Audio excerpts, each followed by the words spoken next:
السلام عليكم ورحمة الله وبركاته. صباح wanaagsan asxaabta khayr badan baa idin rajaynaya dhammaantiinba. Horta ku soo dhawaada channelkayga mar labaad iyo mar saddexaad. Magacayga waa Faadumo, channelkaygana waa Faadumo Resilience. Ku soo dhawaada channelkayga gacmo furan. Haddaba maanta mawduucan idin sido waxa weeyaan business mindset-ka hooyooyinka ama maskaxda ii sheegaya u qaabaysan inay business ay samayso ama hal abuur ay yeelato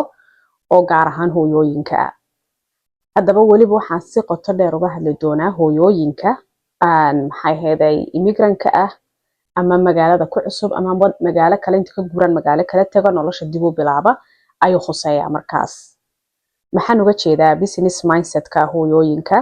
Hooyo kastaba horta maskaxdeeda hadday tuujiso business uu ku jiraa, xirfad way leedahay,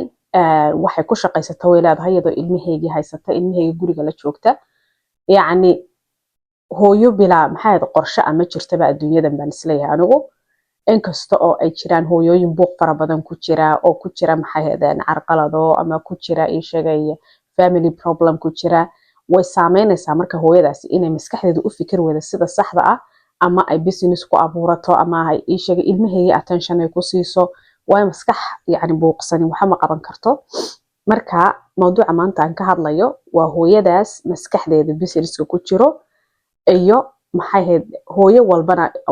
sidii sheegay waxay leedahay skills, waxay leedahay hal abuur, waxay leedahay xirfado u gaara, waxay leedahay yacni qaab ay nolosheeda kor ugu soo qaado. Laakiin waxa ay sheegay dadku intooda badan ka fikiraan ama hooyooyinku ka fikiraan lacag. Ii sheeg lacag kaliyaata maxay ahayd business waxba kuma qabanayso adigoo lacagtii haya oo ii sheegay fikradii aanan hayn waa dhibaatada haysta dadka. Marka business mindset-ku wuxuu kama bilaabmo lacag horta, wuxuu ka bilaabmaa fikrad ama naftaada inaad aamintid inaad waxa qaban kartid iyo waxaad ku fiicantahay inaad qaban kartid. Waa inaad aamintid inaad xirfado aad leedahay kuu gaar ah oo qof waliba xirfad buu leeyahay, qof bilaa xirfada ma jiro adduunyadan. Haddaad ku fiican tahay cunto karinta, haddaad ku fiican tahay qurxinta guryaha, haddaad ku fiican tahay hadalka, haddaad ku fiican tahay inaad wax qortid, yacni wax uun ayaad ku fiican tahay. Haddaad ku fiican tahay inaad ubadka ciyaarsiisid waa shaqo taasiba. Marka waa inaad aamintid maxay ahaydey xitaa qof dadka ma aragtay sheekooyinka ka soo gudbiya xitaa ay sheegay baraha bulshada kuwaasba ku shaqayn karayaan. Midda kale ii sheeg waxaa jirta inaad aamintid inaad maxay ahayd aad u qalantid inaad koraysid, naftaada ay korayso oo wax isku sheegtid oo naftaada mar walba saxdid. Carqaladaha ugu waaweyn ee isleenahay business mindset-ka hooyada waxyaabaha ka khalkhaliya waxaan isleeyahay anigu waxa ka mid ah qofka oo luqadda ka baqa, qofka oo ka baqa ii sheeg waqtigiisa inuu u saamixi waayo inuu ku qaban karo ii sheeg hawsha ama businesska faraha la galayo, qofkii oo ka cabsoonaya inuu lacag haysan, qofkii oo ka cabsoonaya qaabkeebad u suuq geyn, qofkii oo ka cabsoonaya sideebaad waxaan u dhaqaajini. Yacni hawluhu way badan yihiin oo ii sheegay hooyadaasi yacni fikrado badan iyadoo haysa haddana waxaa haysata carqalado kale oo ka hor yimaada oo ii sheegay u diidan inay horumar samayso.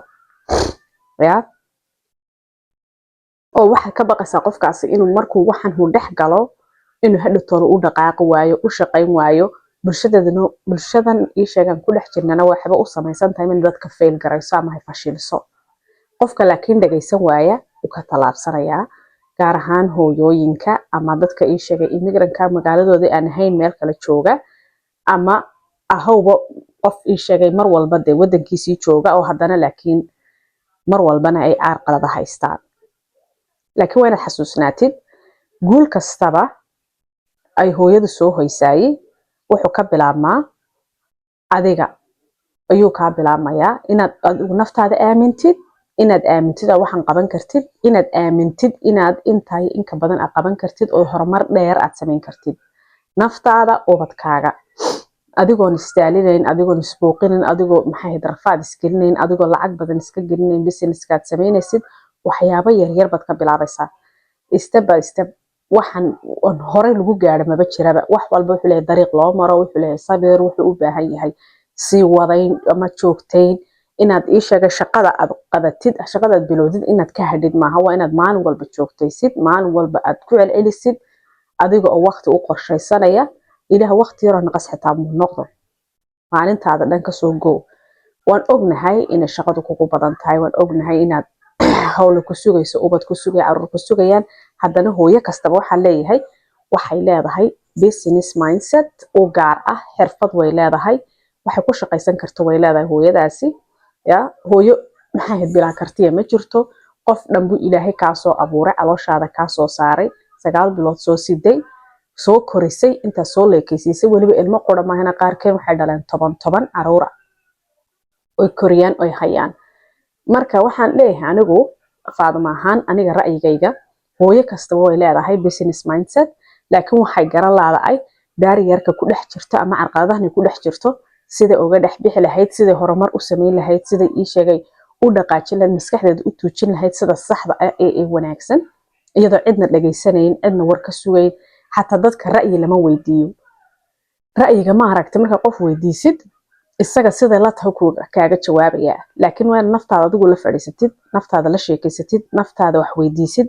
naftaada su'aalo badan weydiisid sida saxda ah go'aankayga marka aad u qaadatid marka haddaba haddaad rabtid inaad ii sheegay tooliska ama aad rabtid inaad business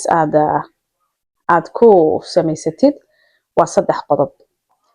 haddaba 3 qodob ee ii sheegay businessku kaaga baahan yahay waxa weeyaan waa 3 catabadood oo isku xiga oo mar walba oo lagaaga baahan inaad joogtaysid waa clarity waa inaad ogaatid wax aad rabtid inaad ka shaqaysid oo waxaagu cadaado consistency waa inaad maalin walba aad ku celcelisid ya oo ka dhigatid caado maalin la ah oo wadid oo joogtaysid xitaa maalmaha kugu adag tahay xaaladdu waa inaad joogtaysid iyadana courage waa inaad action ka qaadid ya intaanad xitaa diyaarba adigoon u ahayn action ka qaad actionka talaabada koobaad waa inaad qaadid oo ii sheegay aad isku diyaarsid waa inaad ogaatid waxaad ka shaqaynaysaa ama waxaad rabtid 2 waa inaad ogaatid maxaad inaad xitaa maalmaha kugu adag tahay aad shaqada sii wadid oo joogtaysid 3 waa inaad talaabada ficilka aad qaadid adiga oon ahayn diyaar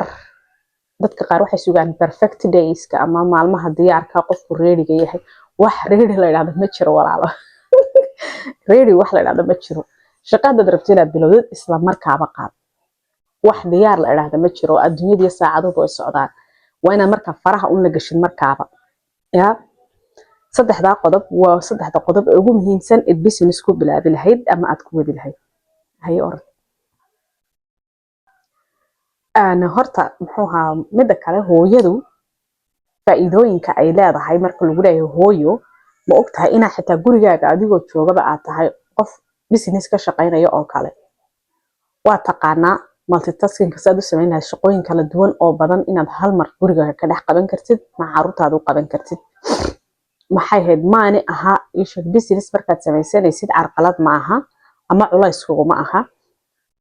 waa super power baa tahay yani waxaad tahay awood baad u leedahay inaad waxyaabo badan oo kala duwan aad qaban kartid ilaahay baana dumarka sidaa u abuuray muxuu haayay gurigaaga iska jawalkiisa waad samaysataa oo waa qayb ka mid ah maamulka waxaad u samaysataa muxuu ahaa budgetka waad dejisataa inaad xisaabaadkaaga biilkaaga xitaa dad waxa ugu yar qabanaysid biilkaaga waxaad soo dhiganaysaa dukaan xitaa dad gacantaada ku haysan karin biilka dukaanka dhiganaysaa adeegaaga halkaas aad maalinba yar ka soo qaadanaysaa already budgetka waad dejisatay nus saacaha carruurta wixii oo dhan waa yani waa business habaysan adigu aanad war u ahayn oo haddana maalin walba ku dhex jirtid ilaa maalinta aad ii sheegay reer yeelatay laga yaabaa qaarkiin markaad xaafadaha hooyadiin aad joogtiin inaad familigiina ka daba barateen qaabka guryaha loo maamulo qaabka ii sheegay kharashka loo bixiyo qaabka kirada isaga soo bixinaysid waxaan oo dhanba waa management waa qorshe habaysan oo guriga dhexdiisa ka bilaabmo waa kaasi oo ka yara duwan in businesska lagu sheegayna wax inta in ka badan oo la qabanayo ma jirto just wuxuu u baahan yahay bas maskaxdaada inay deganaato aad focus saartid shaqadan aad qabanaysid ya حتى محوها emotionska inaad ilaalisid kii carruurtaada kii odaygaaga kii naftaada dareenkooga inaad ilaalisid oo iyagana aad ka warqabtid inaad ii sheegay wax walba had keer garaysid ood ilaalisid sida alaabtaada u ilaalinaysid hadaad business aad samaysatid yacni waxani oo dhan marka la isku celceliyo nolosha lagu sheegayo ganacsiga gurigaaga horta kasoo bilaabmaya saad u maamulaysid ka haddaad soo maamushid ka kale eed samaysatid ee ka baxsan ee faa'iidada ka raadinaysid isagana waad maamuli kartaa ayaan anu isleeyahay hooyooyinow oo sidaasaan isleeyahay horta maanta waa maalintii hooyooyinka happy Mother's Day waan iloobinaan ku bilaabay ahayd yaa nafteena u mahad celino nidhaahno waa waxaan hawlaha soo qabtay hooyo fiican baan ahay naag wanaagsan baan ahay reerkeyga haysata ubadkeyga haysata nafteeda ka war haysa yaa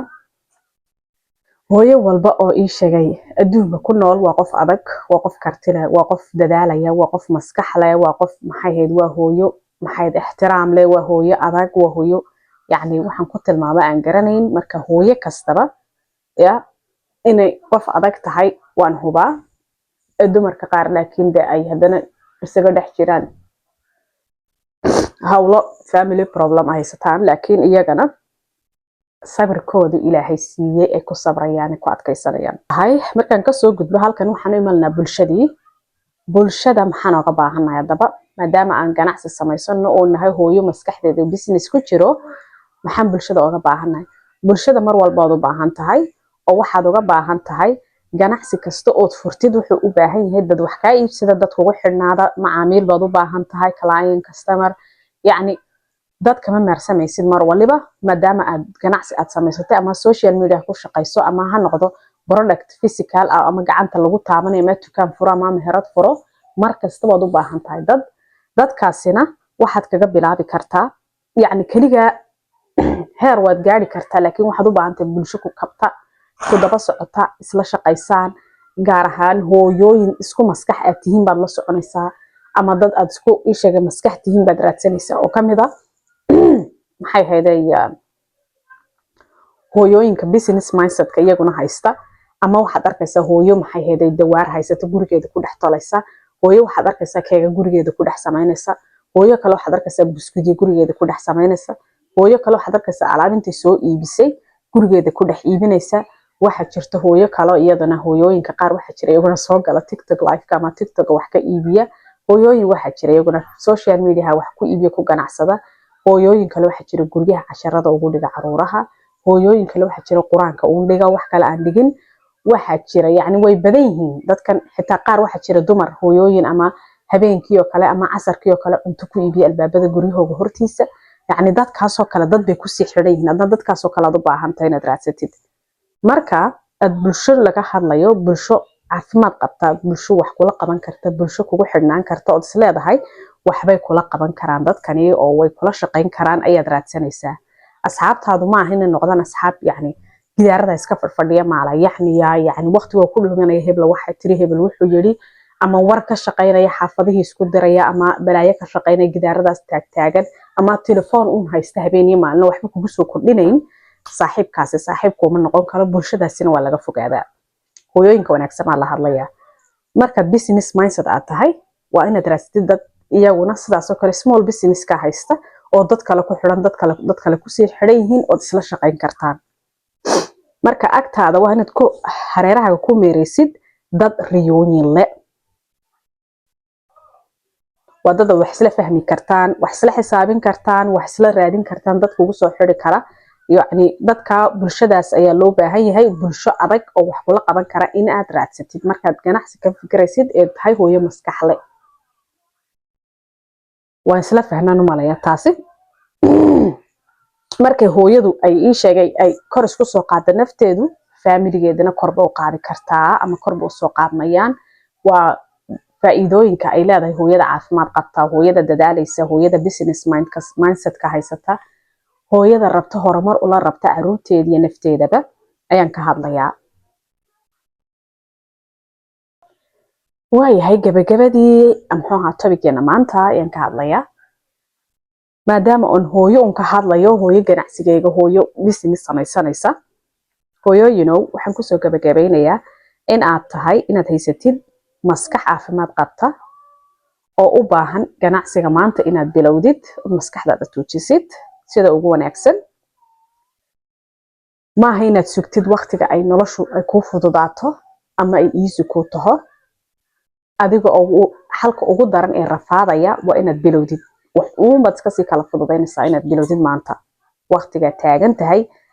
ay kugu soo dhacdo fikradu inaad bilowdid weeyaan maalin walba naftaada ku celcelisid inaad waxan qaban kartid oo sii wadi kartid oo maxay aad heer ka gaarsiin kartid waqtina intaad waqti u helaysid inaad sugtid xataa maaha waqtigu wuu socdaa every second wuu socdaa isagana waa inaad imikadaad ka bilowdid adigoo aaminsan naftaada adigoo aaminsan awoodahaaga adigoo aaminsan maxay xirfadaha aad leedahay iyo gudahaaga faa'iidada ku jirta aad leedahay inaad soo saartid aad ogtahay marka waxaad dhisaysaayna waxa weeyaan business kaliya maaha waa mustaqbal dhan waa nolol dhan oo xitaa haddii aad adigu dhimatid dhaxal uga heli doono ubadkaaga anu taasaydi kula tali lahaa hooyooyinka la hadlaya waxaad dhisaysidna waa mustaqbal dhan